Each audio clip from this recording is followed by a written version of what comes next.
Sa ngalan ng Ama at ng Anak at ng Espiritu Santo. Amen. Ang pagpapala ng ating Panginoong Hesus Kristo, ang pag-ibig ng Diyos Ama, at ang pakikipagkaisa ng Espiritu Santo naway sumainyong lahat. At sumaiyo rin. Mga kapatid, aminin natin ang ating mga kasalanan upang tayo'y maging marapat gumanap sa banal na pagdiriwang. Inaamin ko sa makapangyarihang Diyos at sa inyo mga kapatid, na lubha akong nagkasala sa isip, sa salita at sa gawa, at sa aking pagkukulang. Kaya isinasamo ko sa mahal na Birheng Maria, sa lahat ng mga anghel at mga banal, at sa inyo mga kapatid, na ako'y panalangin sa Panginoong ating Diyos. Kaawaan tayo ng makapangyarihang Diyos, patawarin tayo sa ating mga kasalanan, at patnubayan tayo sa buhay na walang hanggan. Amen. Panginoon, kaawaan mo kami. Panginoon, kaawaan mo kami. Kristo, kaawaan mo kami. Kristo, kaawaan mo kami. Kaawaan mo kami. Panginoon, kaawaan mo kami. Manalangin tayo. Ama naming makapangyarihan, lagi mong lingapin at patnubayan kaming mga kabilang sa iyong angkan. Sa tanging pag-asa naming ikaw ang nagbibigay, kami tangkilikin mo at laging subaybayan sa pamamagitan ni Jesucristo kasama ng Espiritu Santo magpasawalang hanggan. Amen.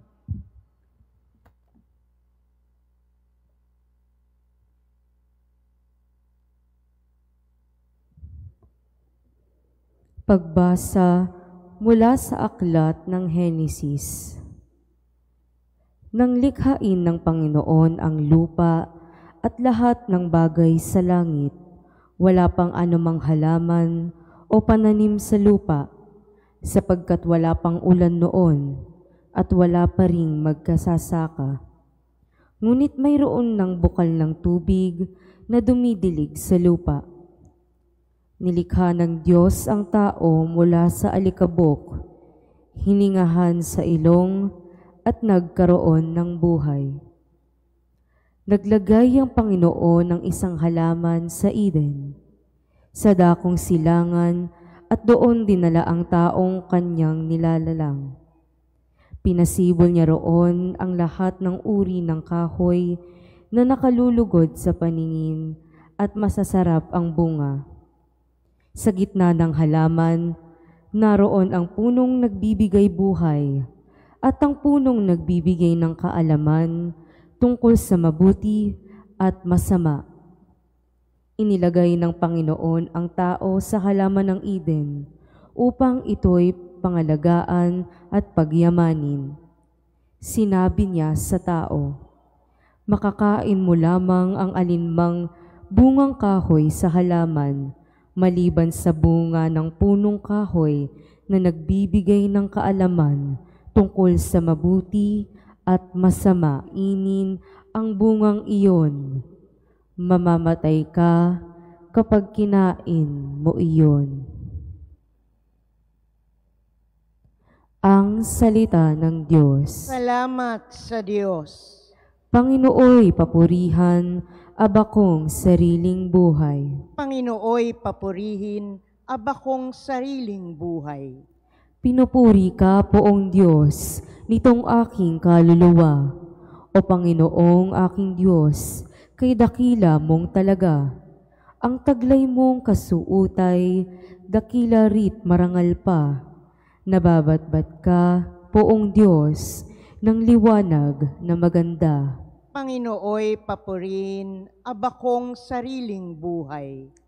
Lahat sila'y umaasa, sa iyo ay nag-aabang, umaasa sa pagkain na kanilang kailangan.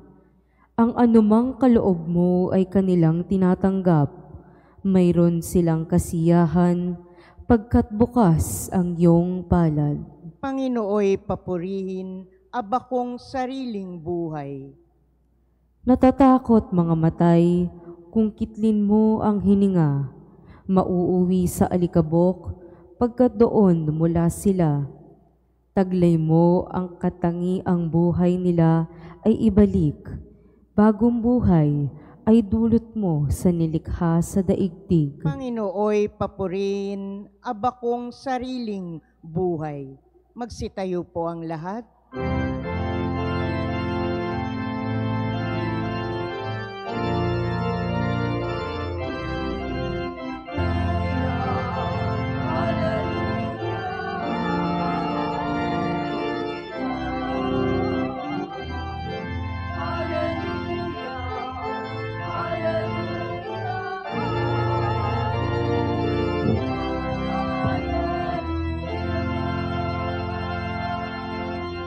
Amang Diyos ni Hesukristo, ang salita mo'y totoo, kami ay pabanalin mo.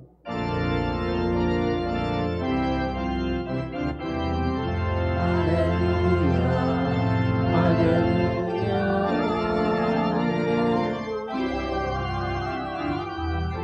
Hallelujah, Hallelujah,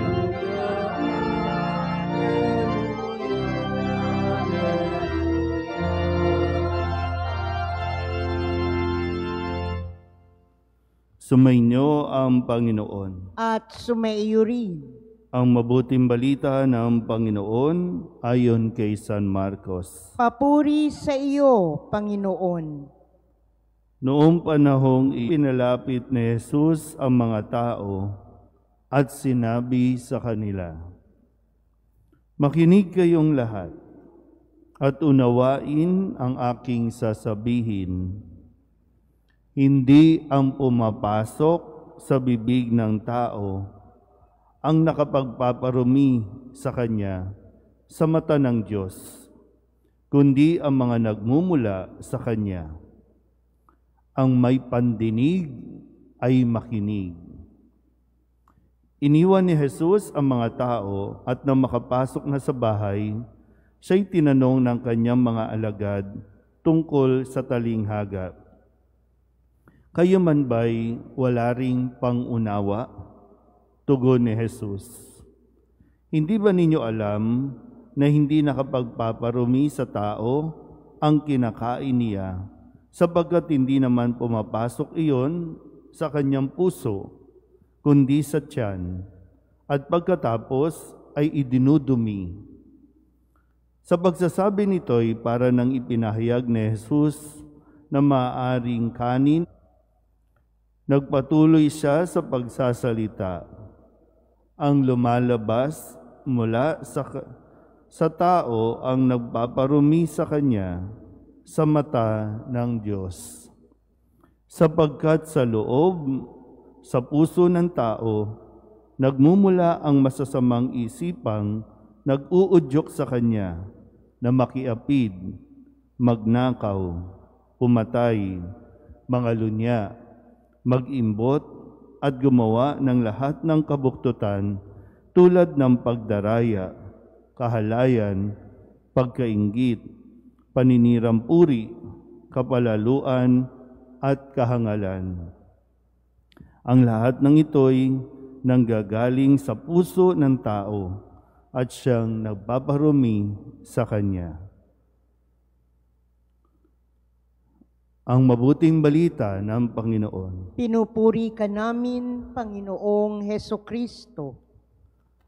Isang magandang umaga po sa inyong lahat.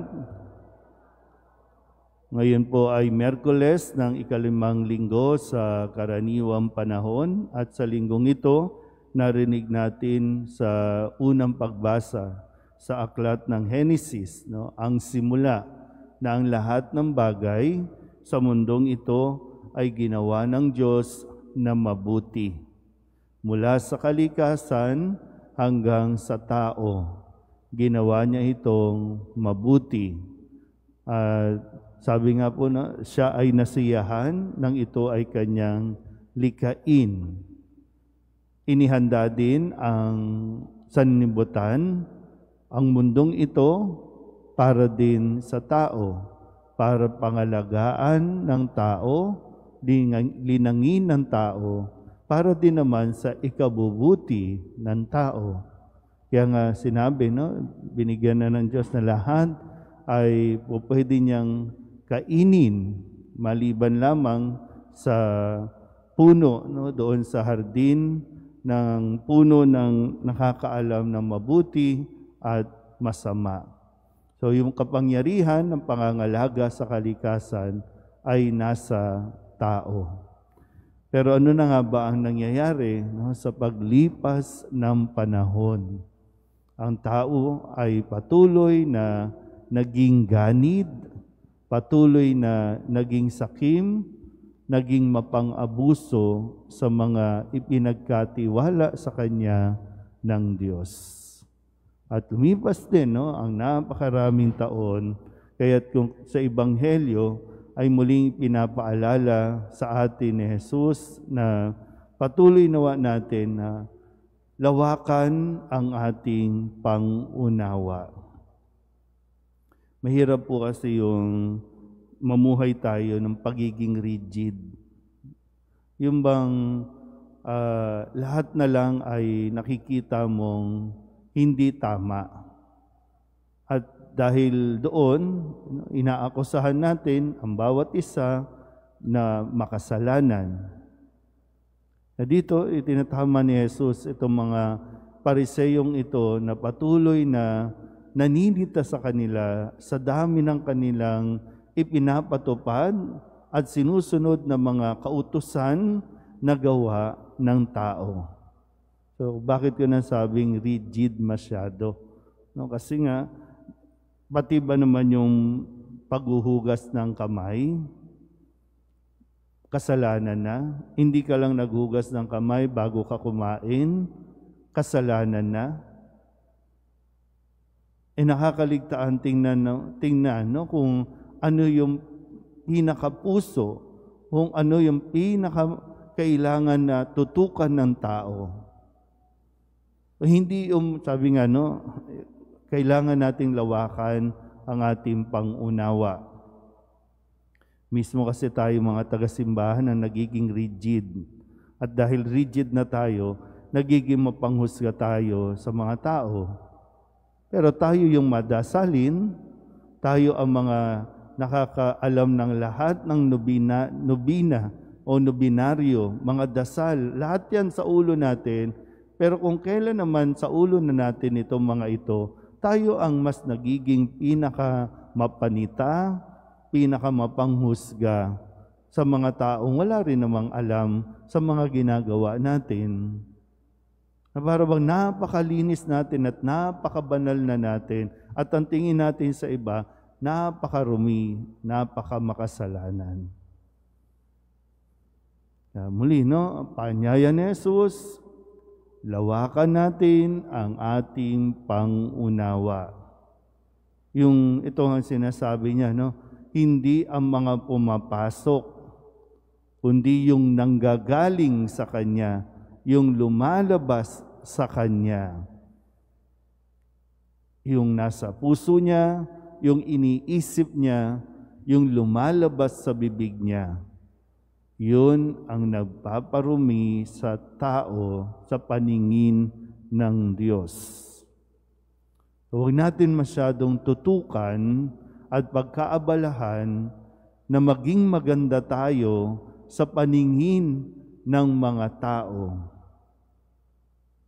Kasi pwedeng halimbawa po, no, sa puntong ito ng ating pong, yung kalagayan natin sa ating bansa, dahil nagsimula na, no, ng opisyal, no, yung pangangampanya. At lahat, no,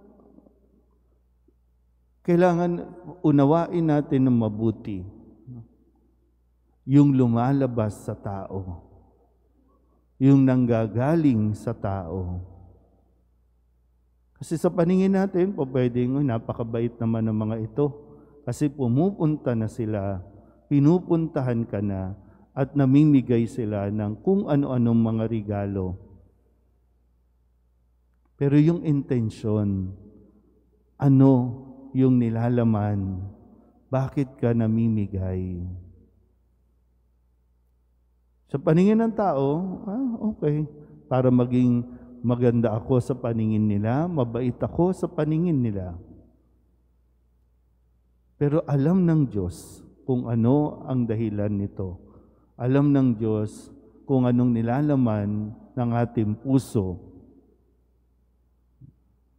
Lawakan natin ang ating pangunawa nang hindi tayo maging marumi sa paningin ng Diyos.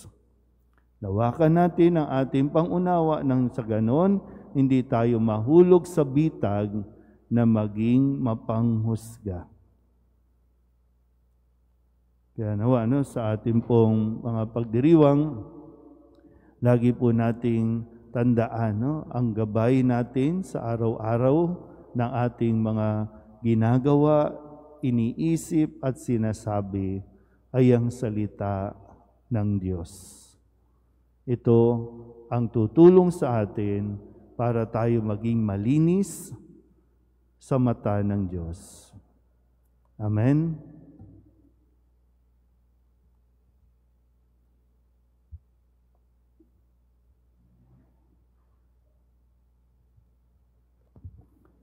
Para sa mga Kristiyano, wala nang ibang batas maliban sa batas ng pag-ibig. Manalangin tayo para sa ating katapatan sa batas na ito at walang pag-aalinlangang pagsubaybay ng ating relihiyon. Ang ating pong itutugon, Ama, dalisayin mo ang aming mga puso. Ama, dalisayin mo ang aming mga puso. Ang ating simbahay naway laging mapanibago at dalisayin ang salita ng Ebanghelyo ni Kristo. Manalangin tayo sa Panginoon. Ama, dalisayin mo ang aming mga puso. Tayong lahat naway magdulot ng pag-asa sa mga naghihina ang kalooban sa pamamagitan ng ating pagmamahal kaysa pawang mga panipalubag na loob na salita lamang. Manalangin tayo sa Panginoon. Ama, dalisayin mo ang aming mga puso. Ang ating mga puso naway mapuno ng tapat na pagnanais na mabuhay para sa bawat isa upang sumamba tayong lahat sa espiritu ng katotohanan. Ama, dalisayin mo ang aming mga puso. Ang mga may sakit at naghihingalo naway makatagpo ng kaginhawaan ng pag-ibig at habag ng Ama. Manalangin tayo sa Panginoon. Ama, dalisayin mo ang aming mga puso. Sa buhay, naway makasama sa kalipunan ng tunay na pagsamba sa kalangitan. Manalangin tayo sa Panginoon. Ama, dalisayin mo ang aming mga puso. Din natin sa Panginoon ang ating mga personal na kahilingan at mga panalangin para sa ating mga pamilya. Kasama din ang mga kahilingan ng mga nanonood sa online. Lahat ng mga misang pasasalamat, special na intensyon, agarang paggaling ng mga may sakit, tang lahat ng mga kaluluwa na inihiling na ipagdasal sa misang ito.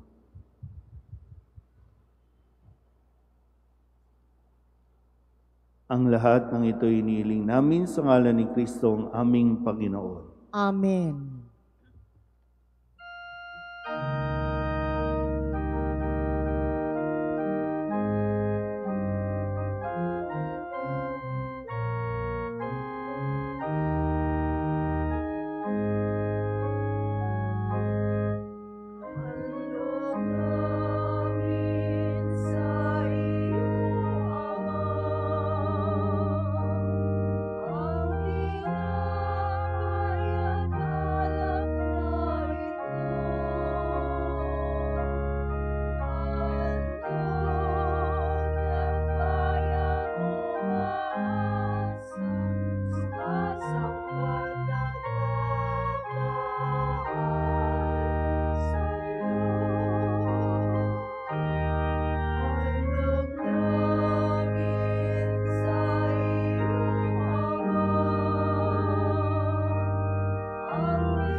Manalangin kayo mga kapatid upang paghahain natin ang kalugdan ng Diyos Amang makapangyarihan. Tanggapin nawa ng Panginoon itong paghahain sa iyong mga kamay, sa kapurihan niya at karangalan, sa ating kapakinabangan at sa buong sambayanan niyang banal.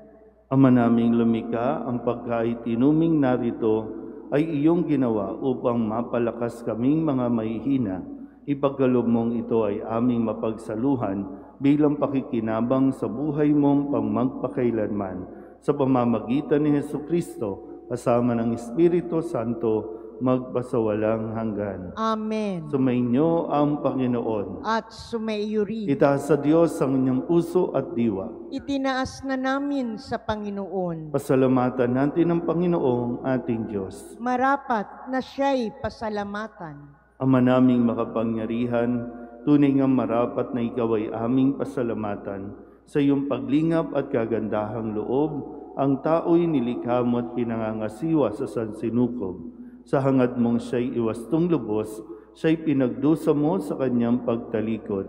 Sa iyong paggiliw, iyong ipinahintulot na makabalik siya sa pamamagitan ni Kristo Jesus. Kaya kaysa ng mga anghel na nagsisiawit ng papuri sa iyo, nang walang humpay sa kalangitan, kami nagbubunyi sa iyong kadakilaan.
Ama naming banal, ikaw ang bukal ng tanang kabanalan.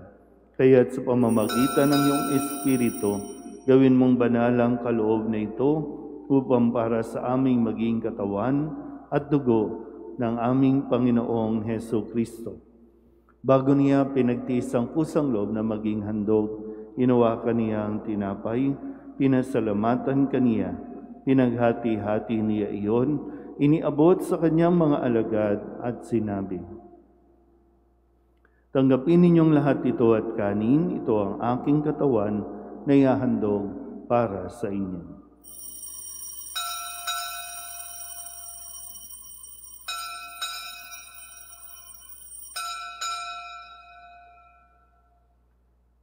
Gayun din naman nang matapos ang hapunan, hinawakan niya ang kalis, muli kaniyang pinasalamatan. Iniabot niya ang kalis sa kanyang mga alagad at sinabi, "Tanggapin ninyong lahat ito at inumin. Ito ang kalis ng aking dugo, ng bago at walang hanggang tipan. Ang aking dugo na ibubuhos para sa inyo at para sa lahat, sa pagpapatawad ng mga kasalanan. Gawin ninyo ito sa pag-alaala sa akin."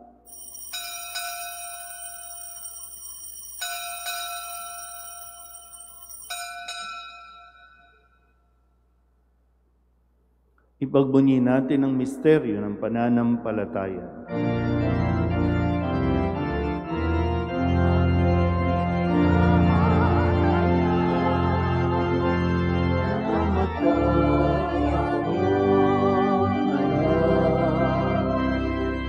Nabuhay bilang Mesiyas at magpapalik sa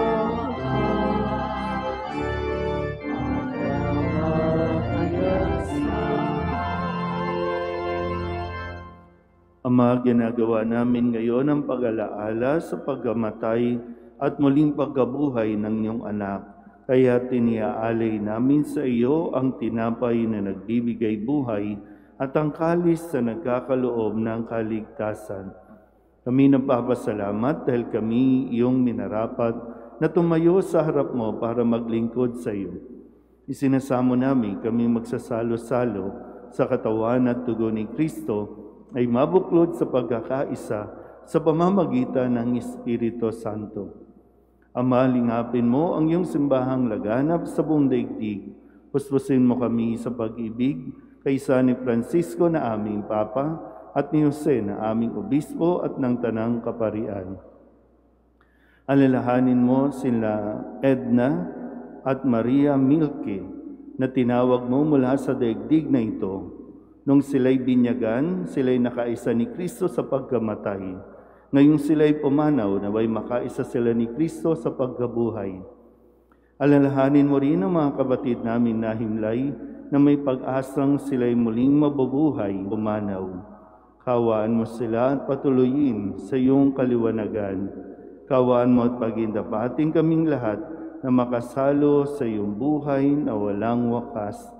Kaysa ng mahal na Birheng Maria na Ina ng Diyos, ng kabiyak ng puso niyang si San Jose, kaysa ng mga apostol at ng lahat ng mga banal na namuhay dito sa daigdig ng kalugod-lugod sa iyo, may pagdiwang nawa namin ng papupuri sa ikararangal mo sa pamamagitan ng iyong anak na aming Panginoong Heso Kristo.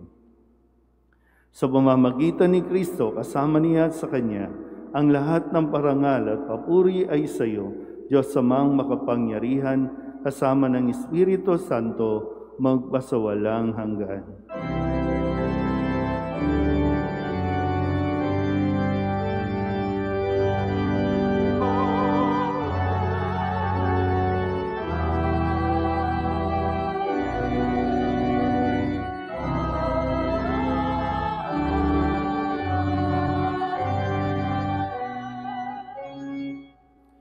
Sa tagubilin ng manakagagaling na utos at turo ni Jesus sa Panginoon natin at Diyos, ipahayag natin ang lakas loob.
Inihiling namin kami iadya sa lahat ng masama, pagkalooban ng kapayapaan araw-araw, iligtas sa kasalanan at ilayo sa lahat ng kapahamakan, samantalang aming pinananabikan ang dakilang araw ng pagpapahayag ng tagapagligtas naming si Heso Kristo. Sapagkat iyo ang kaharian at ang kapangyarihan at ang kapurihan magpakailanman. Amen. Panginoong Heso Kristo, sinabi mo sa iyong mga apostol, kapayapaan ang iniiwan ko sa inyo, ang aking kapayapaan ang binibigay ko sa inyo. Tunghayan mo ang aming pananampalataya at huwag ang aming mga pagkakasala. Pagkalooban mo kami ng kapayapaan at pagkakaisa ayon sa iyong kalooban, kasama ng Espiritu Santo, magpasawalang hanggan. Amen. Ang kapayapaan ng Panginoon ay laging sumainyo. At sumaiyo rin. Magbigayan po tayo ng kapayapaan sa isa't isa. Kordero ng Diyos na nag-aalis ng mga kasalanan ng sanlibutan, maawa ka sa amin. Kordero ng Diyos na nag-aalis ng mga kasalanan ng sanlibutan, maawa ka sa amin. Kordero ng Diyos na nag-aalis ng mga kasalanan ng sanlibutan, ipagkaloob mo sa amin ang kapayapaan. Ito ang kordero ng Diyos. Ito ang nag-aalis ng kasalanan ng sanlibutan. Mapalad ang mga inaanyayahan sa kanyang piging. Panginoon, hindi ako karapat-dapat na magpatuloy sa iyo, ngunit sa isang salita mo lamang ay gagaling na ako.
Magsitayo po ang lahat.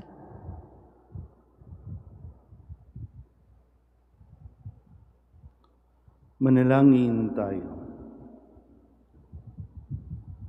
Ama naming mapagmahal, sa pagkait inuming pagkakaisa ang binibigay, kami niloob mong makapakinabang. Kaysa ni Kristo kami nang makapamungan ng may kagalakan para sa kapakanan ng aming kapwa-tao sa sanlibutan. Sa pamamagitan niya, kasama ng Espiritu Santo, magpasawalang hanggan. Amen.